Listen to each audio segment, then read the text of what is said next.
السلام عليكم ورحمة الله وبركاته. ولاشين فتحي يوتيوب كعداونيسين وفتحين اوفيشال maanta maxaan rabaa inaan ka hadlo arrin aniga itaabatay qof kastoo hooyo Soomaali ana taabanayso maasha Allah asxaabta qaaliga ah arrintaasayto waa wax soo noqnoqday Soomaalida inteeda badanba ana laga hadlin ana loo qof loo soo mataqaanaa wax yeelay ama qof in qaabteeda mar aysan jirin wiilasha Soomaaliyeed waxaan ka codsanayaa in ay ka digtoonaadaan oo iska daayaan dhibaatada iyo falka joogtada ay ku hayaan gabdhahoodii ay ku hayaan kuwa ay guursan lahaayeen ay ku hayaan kuwa ay wiilashooda guursan lahaayeen ay ku hayaan waa hooyadoodii waa walaashooda dharka u dhaqaysay oo cuntada u karinaysay oo ka fikiraysay walaalayaal waxaan rabaa inaad Soomaalida youtuberada caanka ah Idris la Cabdi walaalkay qaali waa aan ku taageernaa waxaan kugu xiran intaas oo Soomaali ah waxaa ku daawato intaas oo Soomaali ah oo luuqadaada fahmayso oo u badan dhalinyaro oo u badan dadka u baahan in la dhiirigeliyo arrintaas lagala hadlaa kamana hadashiin waxaa kaloo rabaa inaan ka hadlo liicaato asagana waa nin dhalinyaro ah waa nin mataqaanaa markasteeta waxyaalaha dhacdooyinka oo dhaca soo qaato facebookgiisa ku xiranahay pagekiisa youtubekiisa ku xiranahay wax kasteeta uu soo gelin waa arkaa walaalayaalow gabdhaha Soomaaliyeed oo caanka ah sidoo kale ayagana mataqaanaa waa dhamaantood waa inaa ka wada hadashaan waxa taabanayo hooyo kasta oo Soomaali ah way adaa hooyo ah way adaa aabe ah maanta aabe ma tibriya aabe noqonaysa hamigaaga waxa waa inaa aabe noqotid maanta gabar dhalinyaro ah tama guursanin laakiin waxa ku haminaysaa inaa mar una hooyo noqon doontid marka ma ahan hooyo Soomaaliyeed kaligeed inuu dhibka haysto inaa kaligeed ooga aamustaan ma ahan arrintan waa arrin aniga maanta Facebook aan ka arkay kana share gareeyay waxaan rabaa inaan in la wadaago maxaa meeshaas ka dhacay maxaan arkay aniga waxaan geynayaa Facebookgayga waxaan arkay walaalayaal oo wajeer waa Kenya waa waqooyi bari Kenya waxaa ka dhacday arrin aad iyo aad u fool xun waxaa ka dhacday gabar yariis ah oo yar oo 3 sano gaarin 2 sano iyo 8 bilood mise 7 bilood jirto in la kufsaday yaa kufsaday wiil baa kufsaday Soomaali ah wardamiir intuu ka aaday Soomaalinimada intee ka aaday wax kale iska dhaafay family tahay intee familynimada ka aaday marka aad waxaas adiga ku dhaqantid yaa gabadha biri ilaalinay marka aad Soomaali ah xumaysid marka aad Soomaali waxa la cunugta yarta ah kaalida ma cishan karto oo goorta ka imaado ma garanayso saxarada haday qabato way dhibaysaa hooyada dhashay ilin ba iska daadinaysaa isbuuci hore gabar agoon ah oo 18 sano aan gaarin baa wajeer lagu kufsaday wiilasha Soomaaliyeed oo dhibkan waa u barateen in falkan iyo la kacaan waaw ku soo cilcilisaan hooyooyinka ku sameeysan waa nagu xanuujisaan dhib kasta noogu geysteen waa kana gabadha klibkeeda qof kasta oo damiir laha ka xumaanaya qof kasta oo damiir leh fiiri ayaydi baa qarisay gabar 3 sano jir la kufsada tani waa hooyo waxa ay la ilmeynaysaa kufsi lagula kacay gabadhan yar waa 3 sano jir waxa lagula kacay kufsi qaar ka mid ah ehelkeeda iyo hooyadada ay inooga warbixiyeen sida uu falkaasi u dhacay أنا عنقان ويلان المادر نهادلي يا أنوهاي عنقان ولا حوقي يدي أبي دشنا واقرسي ويل كان قبل نادا دلي ويل كذا دلي قبل ويل كسان يرانا قبل نادا دشي إذا قبل دا يوقع حتى عنقان ديجيس ولا الدوبي أقيد ولا الدوبي السنة طارق بشي لحد طارق لبعتنا لحوقي طارق وشن أو شلئه أنا نجا عام مقلي طارق أفر اللي كان يا إسلامتي قصو عرفتي سيدي عن استيشن كأن جاي بوليستو ويعمل الديدي نخترق كان لجاي أنا لسواي وافيري وان أركي مرقاتي ومحانو قاتي وان تصي واركتي انت انجي او كركيدا قوي ان فيري واحد بريسيدي دكتورك او شيغي دكتورك هدان فيري دكتورك waa cararay isaga naftiisa waa qarraxnay marka ilaa gudaha asbabka gaaray hadda kaadida meesha barti yar ay meeshaas nabar ka gaaray meesha hadda kaadi ma reebani karto ma xaari karto xaarki waa dhiba xaarki waa haya laakiin waa xanuunsanay waana cunug 2 sano iyo 7 bilood joogo marka ma xaari karto laakiin xaarka dhiba kaadida marka iimaanayo marka kala iyada waxba kala ma ka saysa نلن أوجا أمان بلوك كسبارة خادم ترابط يايو ده جنان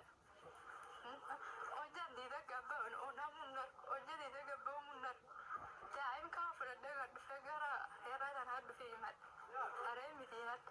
kana jira rimdin daltan naala inta saro jalal takuma baanu nafwaltin nafihan uraqab waltin daltan madaga arma sibital geesana noada sibital maamaasi mura sidoo kale waxa ay sheegeen inaysan marnaba raalli ka ahayn in arrintan maslaxa lagu dhameeyo dowladana waxay hooyada afkeeda ma garanayo waxay ku hadlaysaa afgarre laakiin dareenka ay muujinayso qof kasta Soomaali qaadan karaa dareenka ay muujinayso ilinta ka socoto dhibanadeeda qoysay qof kasta oo Soomaali uu fasiran karaa ama uu ka qaadan karaa sawir dhab ah hooyo aad ku dhashay hooyo ku soo korisay hooyo naas ku soo siisay maxaa ku keentay inaa gabar walaashaada oo yar oo baby ah inaa kufsatay damiirka soo ku siiyay damiirkaaga soo wiil Soomaali ma tiid miya gabadha falkani kula kacay aniga waxaan codsanaa ina cunugan lii gargaara oo dhakhtarka dhibkii gaaray oo ina lacag la qaata oo hadalka ma aragtay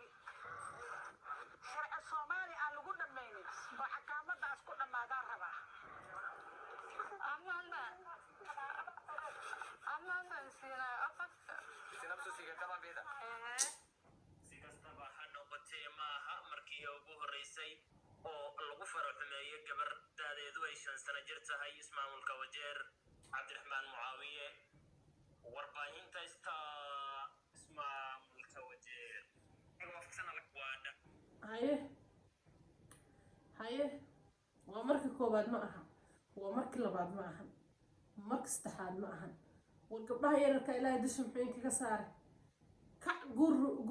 guur hadaa gaartay nin weyn aa tahay qaraabadaada xataa orod iyo dhisdheh guurso ilaahay subxaana wa tacaala guurka ku fara waajibku saaran waayo guurso haddii aada awoodeeda lahayn ilaahay subxaana wa tacaala wuxuu keenay wax kale ood uga maarmi kartid guurka maxaa waaye waa soomaysaa qof gaajaysan hamigiisa ama dareenkiisa ma kaco waa soomaysaa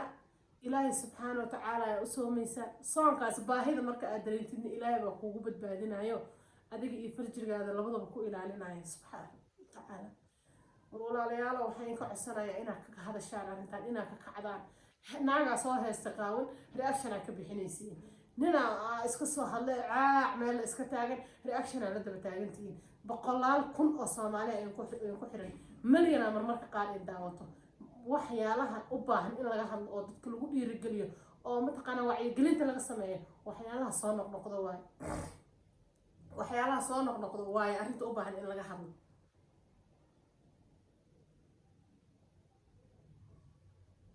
walaalayaal waa imbarya Soomaaliya dad waxaa tihiin damiirkooda u fiican yahay Soomaali oo dhan ma wada xumo Soomaali oo dhan dad wada xun maaha laakiin waxaan ku codsanayaa intooda fiican inay ka soo hadlaan waxyaalaha muhiimka ah in laga hadlo ama waajibaadka ah in saaran waxaan filayaa videogan inuu kusoo gaaro adiga waxaan filayaa hadduu adiga kusoo gaaro inaa usii gudbiso dadka kaleeto waxaan filayaa inaa gaarsiisaan dadka u baahan inay ka hadlaan arrintan dadka farmerska noqdeen oo caanka noqdeen yaa kaa dhigay qofkaaga Soomaalida kaa dhigay inaa u hiili sidaa lagaa rabaa marka iyada ma aha inaa iskaga aamustid inaa wax kaste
أصلاً معانا لا ما أنت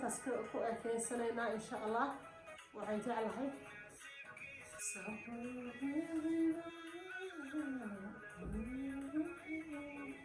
nasiibkiisa nimuu reebay banaanku cilbaxay والله waa nusqaanimo waray sheemanyo wiilasha Soomaaliyeed oo ka dhaafa gabdhaha yarka walaalihiina dhibaatada la daba taagantiin hooyo qof kasta oo hooyo ah gabdhaha ayagoo yar yar ay hooyo wada noqdaan qof kasta oo hooyo waxaan ka codsanayaa inuu ka warqabo gurigiisa qof kasta oo hooyo ah waxaan ka codsanayaa inuu ka warqabo ilmahiisa yarka ah ilmahaaga ha ku aaminin qofna ilmahaaga ha uga tigin xataa walaa qof kale iska dhaf walaa qaraabadaada nin horta wax soo sheegto gurigaaga haduu ku jiro ilmahaaga yarka ilaali kuwa qaar hadli karin cunta sirta hadda way hadli lahayd meeqa wax badan ka soo wareegtay bishii la soo dhaafaa lagu dhahay hadda tii kala 13 caaw marayso intaas dhan maxay la hadli weyse warkeeda maxaa loo ogaan waay ma hadli karin dhibka xoogis ma taqaano wax ku dhacay ma taqaano waxay yihiin ma garanayso ilmihiina ka warqaba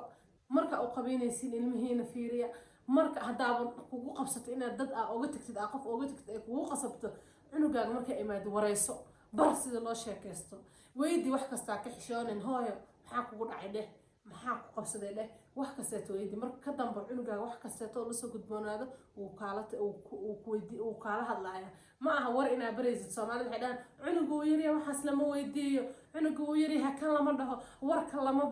baro warka asagu noloshiisa saaf ku tahay cunuga warka bar cunug aamusano afkiisa shib ee wax kastaba ceeb ha sheegin la dhahay afka ku celisay ilmaha ku qarsanayaan. Assalaamu calaykum waraxmatullaahi wabarakaatuh.